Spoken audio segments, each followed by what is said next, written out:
estamos aqui na delegacia de Salinópolis para falar da campanha Maio Laranja. A campanha é essa de prevenção ao abuso e exploração de crianças e adolescentes. A gente conversa com o delegado João Castanho, que fala sobre essa prevenção e orientações importantes para você que acompanha a nossa reportagem. Exclusividade em todo o Brasil, durante todo o mês de maio, a campanha dá essa ênfase, essa prevenção de abuso sexual de criança e adolescente. Acompanhe na reportagem exclusiva no Conexão Notícias. O primeiro ponto que eu gostaria de ressaltar é que a campanha do Maio Laranja, ela se estendeu durante todo esse maio. Ela é focada na prevenção de combate ao crimes de exploração sexual e também de violência sexual praticada contra criança e adolescente. Isso em decorrência de dos tantos de casos que nós temos aqui, em Salinas, mas só para lembrar que não foi só aqui em Salinas, mas sim em todo o Brasil. Nesse mês a gente busca homenagear esse trabalho que é tão difícil, que é realmente essa produção da prova contra esses crimes os crimes sexuais. Aqui em Salinas a gente tem uma demanda muito grande desse trabalho, e a nossa rede de proteção aqui também ela é bem efetiva. Nós temos aqui a atuação não só da Polícia Civil, mas a gente atua de uma certa forma em uma rede. A rede de proteção aqui em Salinas funciona da seguinte forma: a gente tem um trabalho estruturado entre Conselho Tutelar, Polícia Civil e Ministério Público, para que a gente possa atuar de um modo efetivo nessa investigação. Então, um ponto que eu gostaria muito de colocar aqui é em relação à segurança que as pessoas que precisam fazer essas denúncias, elas têm que ter nessas instituições. Nós somos instituições totalmente ligadas em prol desse bem comum, que é a proteção das crianças e adolescentes. A pessoa que tiver qualquer tipo de notícia desse tipo de crime, ela pode procurar qualquer um dessas três instituições, que por mais que não seja às vezes o local inicial que ela deveria ir, a gente vai se encaminhar um para o outro e fazer da melhor forma para que a gente consiga construir a nossa linha lógica da investigação. Para procurar a rede de apoio, nós temos várias formas. A primeira delas é o Disque 100, ele é um dos mais conhecidos, porém o Disque Denúncia do 181, ele é um canal que é mais acessível em razão do sigilo que se propõe.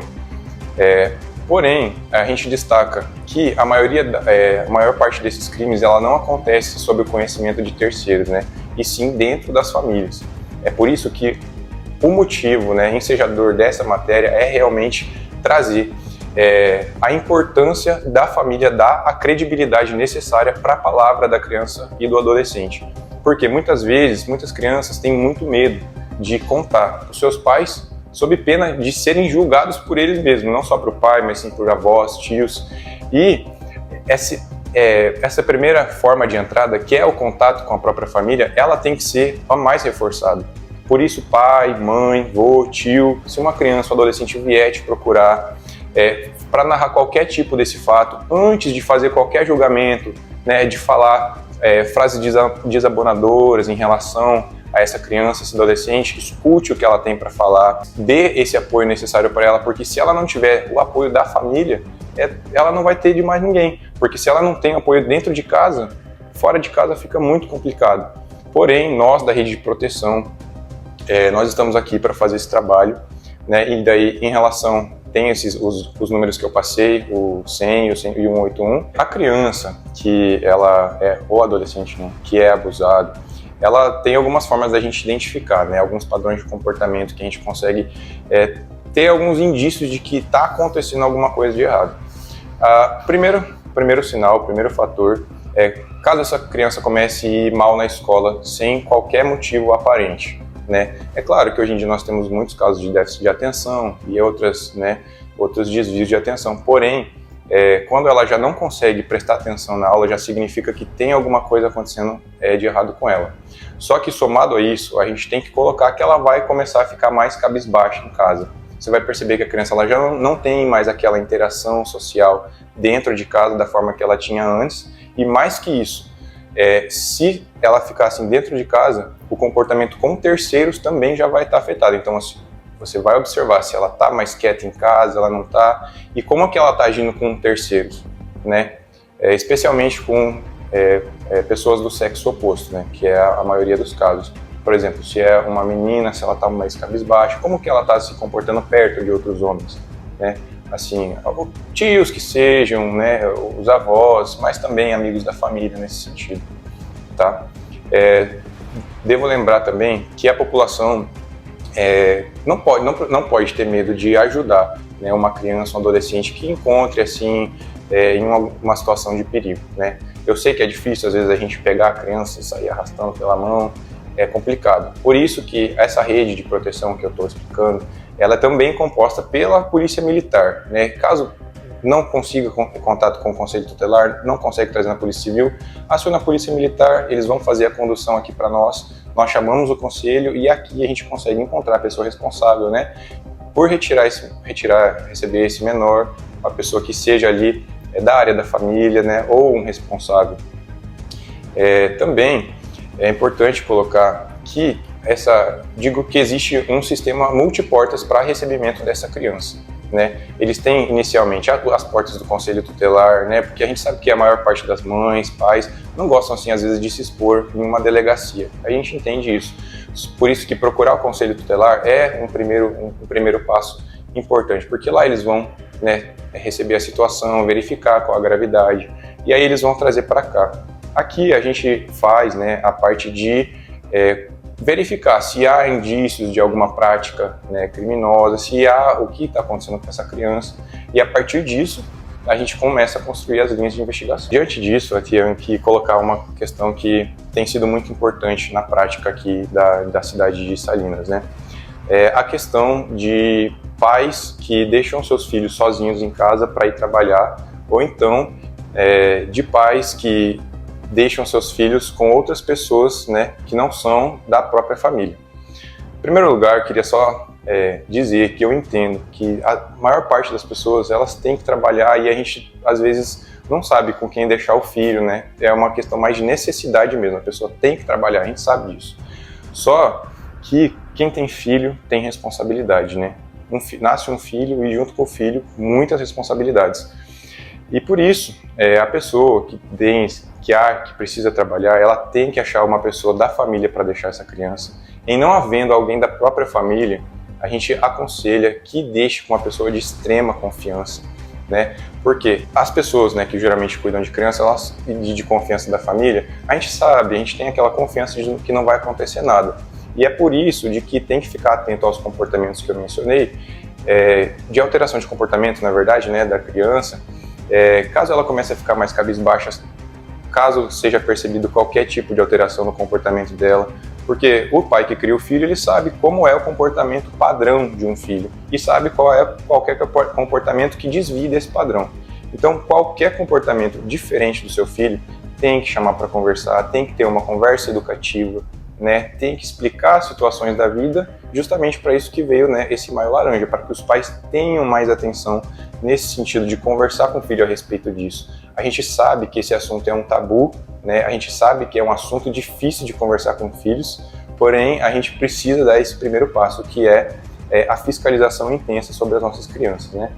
Em Salinas, especificamente, há vários casos de que os pais deixam, né, os seus filhos sozinhos em casa, e a partir disso o filho se sente ali na liberdade de sair para brincar na rua com amigos, né? E então acaba acontecendo o pior, né? Uma pessoa percebendo aquela criança ou adolescente na situação de vulnerabilidade, ver que não tem ninguém ali, né, cuidando dessa criança, desse adolescente, e se aproveita dessa situação. E é por isso que 90% desses crimes, né, eles são cometidos às escondidas, sem nenhum tipo de testemunha. A questão também, né, desses crimes serem praticados às escondidas deve-se também ao fato de que são praticados em 90% das vezes dentro de casa, né? E a criança dentro de casa ali sozinha com aquela pessoa, com aquele agressor, com aquela agressora, ela não vai ter a quem recorrer. É por isso que são difíceis os casos da prisão em flagrante, né? Porque a criança ela recebe aquele ato, o adolescente recebe aquele ato, né, sexual, e até ele conseguir concatenar que aquilo foi uma prática maldosa há um certo tempo, né? Justamente tem muitas pessoas que chegam a constranger as crianças. Ah, mas por que não falou antes? Ah, mas por que não falou na hora?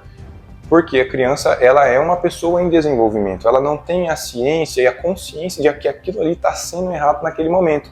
A partir do momento da construção e desenvolvimento, né, dessa criança, ela vai falar, opa, mas aquilo que aconteceu foi uma coisa errada, aquilo que aconteceu não podia ter acontecido. É o momento em que vem a inteligência da criança, a maturidade, e ela narra para os pais, olha, isso aconteceu, isso foi errado. E é por isso que ela não contou antes. Então, pais, não descredibilizem as palavras das crianças, né, dos seus adolescentes, porque é a vocês que eles têm que recorrer, né? Se eu conseguir fazer com que essa mensagem fique gravada em vocês, que acreditem nas crianças, acreditem nas palavras dela. Se ela não contou na hora, é porque ela teve um motivo, ela teve o sentimento dela, e são sentimentos em desenvolvimento, e é isso que a gente tem que lembrar, né? Além disso, um ponto importante, né, um dever de adulto que nós temos, a gente não pode normalizar comportamentos precoces e nem comportamentos sexuais antecipados de criança e adolescente.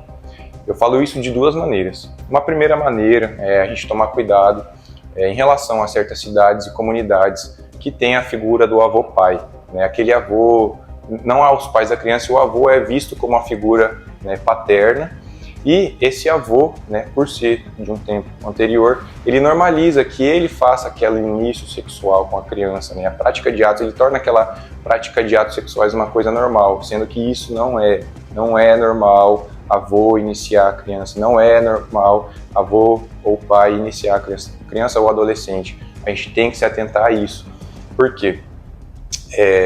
A gente sabe que a lei prevê, né, lá no artigo 217-A do Código Penal, que é o crime de estupro de vulnerável manter relação sexual ou qualquer tipo de ato libidinoso com pessoa menor de 14 anos. Então, por mais que os pais achem, meu filho já é desenvolvido, meu filho já tem maturidade, não, a lei não deixa, não sou eu que estou falando, não é o presidente que está falando, é a lei.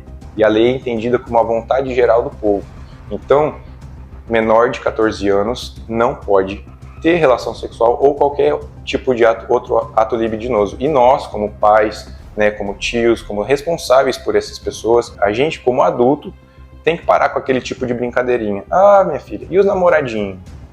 Meu filho, e as namoradinhas? A gente entende que essa iniciação sexual precoce é alguma coisa positiva, sendo que a gente se esquece que eles são pessoas em desenvolvimento e que, por serem pessoas em desenvolvimento, eles têm que aprender no tempo deles e não a gente ficar incentivando. Isso aí, meu filho, vai lá, pega mesmo. Né? Isso aí, minha filha, vai lá, pega mesmo. Não, a gente tem que parar com isso. A gente tem que entender que 14 anos é a idade mínima que a lei colocou, que a pessoa vai ter uma consciência mínima para decidir ali sobre a sua própria dignidade sexual, sobre a sua própria capacidade de consentir, né? A gente trabalha muito com esse conceito, que é a capacidade do consentimento. A gente acha que a criança, às vezes, por já querer ajudar em casa, já é muito inteligente, vai bem na escola, ela já tem capacidade para decidir o que tem que acontecer com ela. Justamente, já tem um adolescente, né, no caso, se acha já no direito, eu já tenho o direito de fazer o que eu quero com o meu corpo, mas a gente não pode permitir isso, porque a lei entende que antes dessa idade a pessoa não tem essa capacidade de entender se o que está acontecendo é certo e se o que está acontecendo é errado. Eu concordo? Você concorda? Não sei dizer, mas é o que está na lei. Se algum dia a gente quiser mudar isso, quem tem que mudar é a própria lei. Com imagens de Patrícia Salles, Jedson Kleber para o Balanço Regional. É com você, Elson Farley.